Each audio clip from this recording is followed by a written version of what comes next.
12-year-old girl's letter shocks the president, and his public response goes viral. Maggie Parker wasn't an ordinary 12-year-old. She loved reading, stargazing, and writing stories in her diary. But in her small hometown of Riverbend, Indiana, life wasn't easy. Her dad worked double shifts as a mechanic, and her mom managed a diner that barely stayed open. Yet Maggie's biggest worry wasn't her family's struggles. It was the fact that her younger brother, Toby, didn't have enough medicine for his rare condition. One cold November night, Maggie sat at her desk with a flashlight and a pencil. Her family couldn't afford to keep the heat on all day, so she wrapped herself in blankets and started writing. But this time, it wasn't a story. It was a letter to the President of the United States. Maggie had heard on the news about government programs helping families in need, but her family hadn't received any aid. Toby's illness, a rare heart defect, required expensive medicine, and they were falling behind on bills. Maggie's school shoes were worn out, and she'd stopped asking her mom for new ones because she knew they couldn't afford them. The letter was simple, but full of emotion. "Dear Mr. President," it began, "I'm Maggie and I'm 12 years old. My little brother is sick and my parents are trying so hard to help him, but it's not enough. Please, if you can, help families like mine. Toby is only 5 years old and he wants to be a firefighter when he grows up. I want him to have that chance." She ended the letter with, "You have the power to help. Please don't forget kids like Toby." 2 weeks later, Maggie had almost forgotten about the letter. Life went on as usual, school, chores, and trying to make Toby laugh when he wasn't feeling well. But one afternoon, while she was walking home from school, she saw a black car parked in front of her house. It had tinted windows and a small American flag on the side. Her heart skipped a beat. She ran the rest of the way, her backpack bouncing on her shoulders. When she reached the front yard, she saw her mom standing on the porch, looking pale and nervous. A man in a suit was talking to her. "Maggie," her mom said, her voice shaky. "This man is from the White House." The man introduced himself as Mr. Sullivan and explained that the president had received Maggie's letter. "He was deeply moved," Mr. Sullivan said, handing her an envelope. Maggie opened it carefully, her hands trembling. Inside was a handwritten note from the president himself. "Dear Maggie," it read, "your letter touched my heart. You reminded me why I chose to serve this country. Families like yours are the backbone of America, and I want to help. My team is already working on something for you and others like you. Thank you for your courage in writing to me." Maggie's mom gasped as she read the note over her shoulder. "Maggie, do you know what this means?" But before Maggie could respond, her dad pulled into the driveway, slamming the brakes so hard the car skidded slightly. He jumped out, waving his phone. "Maggie," he shouted, "your letter is all over the news." Within hours, the story exploded on social media. 12-year-old girl's letter moves the president was trending on every platform. People from all over the country shared Maggie's story, some calling her a hero and others demanding immediate action from the government. News vans lined up outside their house the next morning, and Maggie's family had to take turns answering the door. But not everyone was supportive. Some commentators accused Maggie's family of seeking attention. "They just want handouts," one man sneered during a live news segment. Maggie saw the clip and felt tears sting her eyes.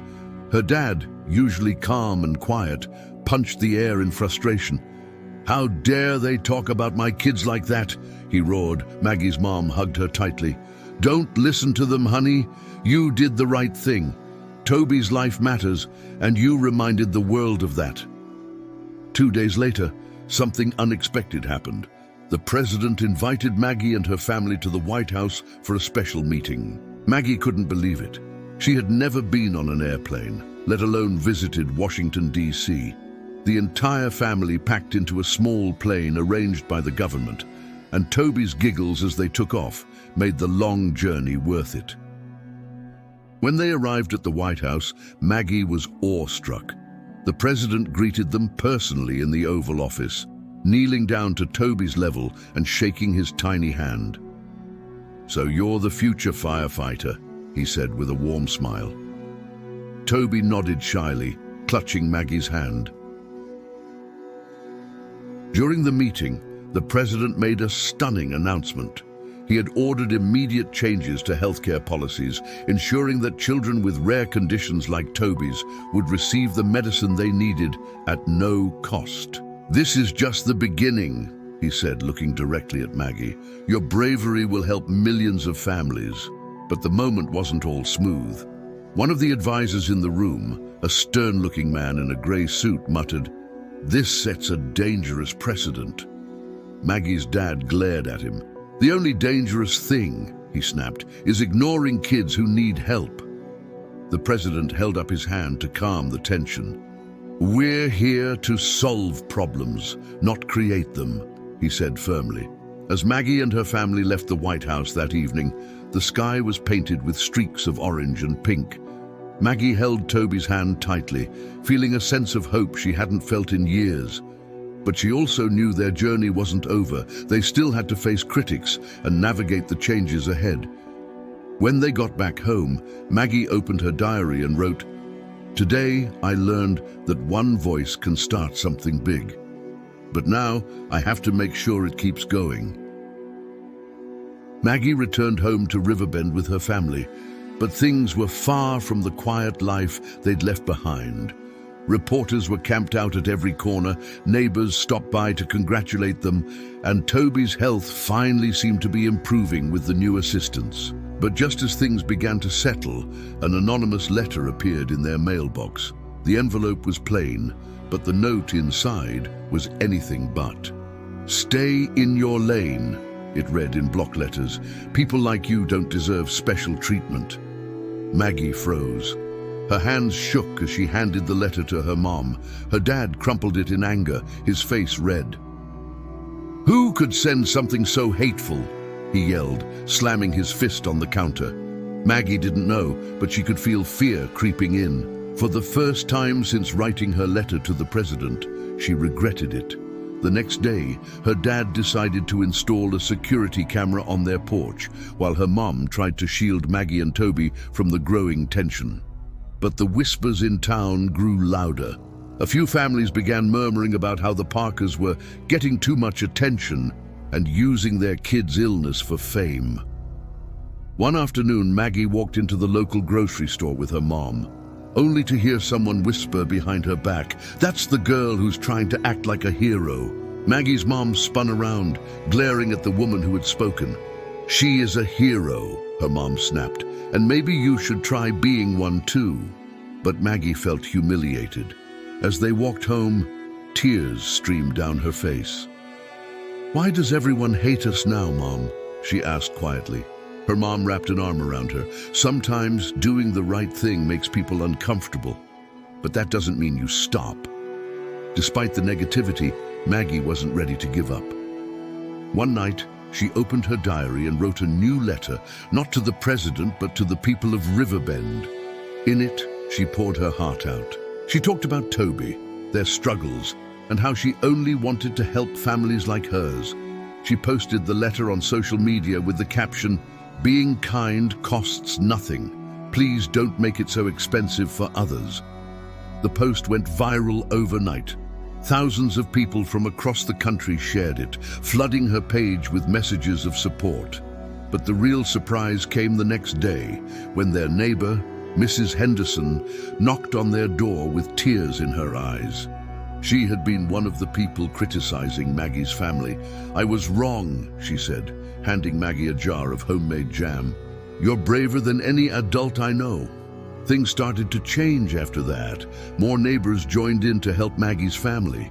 The community raised money to build a small park in Toby's name, complete with a garden where children could learn about plants and insects. Even the local news outlets that had once spread rumors about the Parkers now praised Maggie for her courage. But just when everything seemed perfect, another twist came. The president called Maggie again, this time with a new challenge. "Maggie," he said, We want you to lead a national campaign to inspire kids to speak up about the issues that matter to them.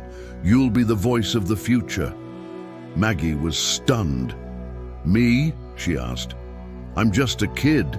"That's exactly why it has to be you," the president replied. Over the next year, Maggie traveled across the country, visiting schools and speaking to kids about courage and kindness.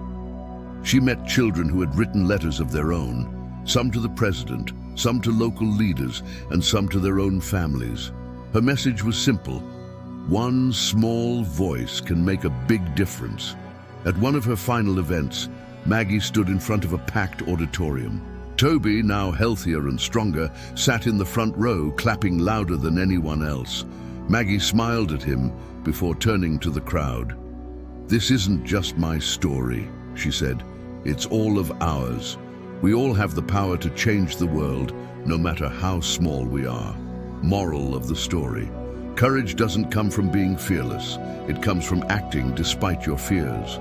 Maggie's story reminds us that even the smallest voices can inspire the biggest changes.